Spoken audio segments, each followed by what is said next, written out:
All right, guys, we're back out in the garage. I've been working on these, I don't know what you call them, bilge boards, parting planes, not parting planes, but air vanes for the bottom side of the radiator. The other one's over here. I'm getting ready to glue them together to make them stronger. This is one piece of 2 layers of 1.5 ounces. This is the piece I made on the window glass out in the driveway here a while ago when Chuck was working on his project. Now there's nuts on there, they're not bolted up tight, but it doesn't really matter. It's still this one, because it's bound up here on the frame or on that bumper, is a little more stable than, say, the one on this side. It's real flimsy, and we don't want to put aluminum back here. One, because if the aluminum from vibration cracks and this thing comes off, it's going to take somebody's head off. So we don't want that. We're going to make it out of composite material. And what we're going to do is, to make it stiffer, is we're going to bond them together. We're going to use that microspheres and resin to make that filler of ours that we like to use on everything.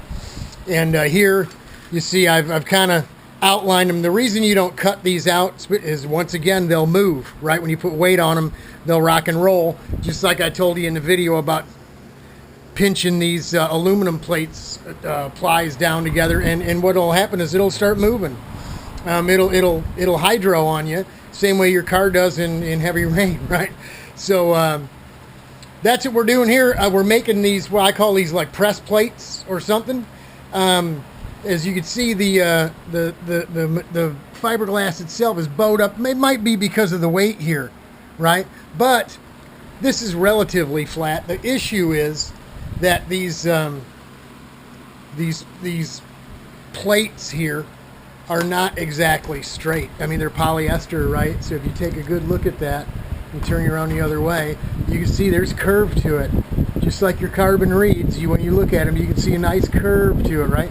So it shrunk up, obviously. Polyester, that's what it does.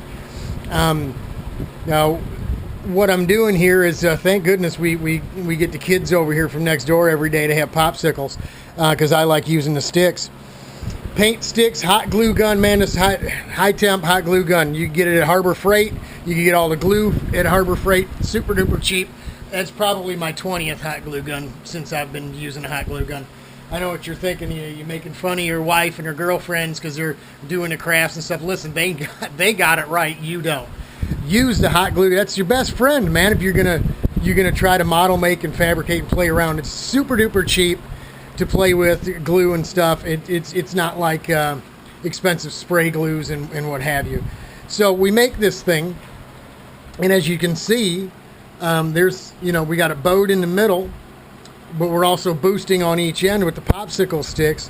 What we're going to do is, I'll show you. You see what we're trying to get rid of is, it doesn't need to be pressed super tight, flat, like 1,000 pounds of tonnage, but you can see how it rock and rolls, right? We just go ahead and put a little bit of weight on this thing, which is why we put the vertical pieces on. And we just work our way around, right, as we're putting this thing together. I mean, it is literally flat down now, right? I mean, we got it about as flat as it's going to get. And with this one here, same way, without the piece here, you start out with something. This just happened to be the perfect length. We'll throw a popsicle stick under each end, right, just to be able to get over to this corner, because the weight is going to push down here, which is the preloading that we're doing, right? And then we make little pieces to get, I'm already marked this one here, to get up past the hole here, but away from the bolt hole on the piece, that's going to be on top, because this stuff's going to come out oozing up through, right? And as we're going, we're going to cut another piece here, and then we'll put the vertical stuff in. And it's just, again, this isn't rocket science. If you was just to glue this thing together, put a car battery on it, it'd push all the bonding agent out, and it would probably still bow and buckle on the ends. Then you'd have this big cattywampus bent up piece. You want it as flat as you can possibly get it. I understand. When this thing's all done, with the snorkel on and the body work all the way back here and stuff, you're not going to be able to see any of that. Well, you know what? Again, as Chuck knows, as I always say, I know it's there. And if I know it's there, eventually when I've got this stuff tore apart at the track working on something, people are going to see it.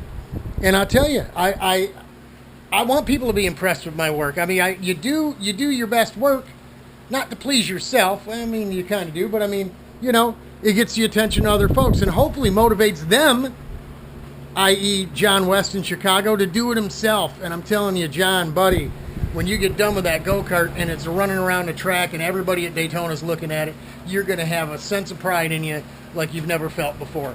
You hate doing fiberglass, but you've done it, and now that you've done it and got past it, eventually it's going to get easier and easier for you. And you may not take in fiberglass work, so to speak, but you'll know how to do it, and you'll know, you know, whether it's done right or not by looking at other people's carts and stuff, because you've got the experience yourself. This isn't that hard. Again, I'm trying to motivate y'all to start building your own stuff and work on it yourself and personalize it yourself. Having a cookie cutter go-kart might be okay for the CIK guys. They run classes that require them to be cookie cutter, so to speak. But us laydown guys, is truly the American way of doing things, right? They give us a wheelbase, but we can make them as wide as we want or as skinny as we want. We can make them as light as we want or heavy as we want. They give us a wheelbase dimension, no bigger than this.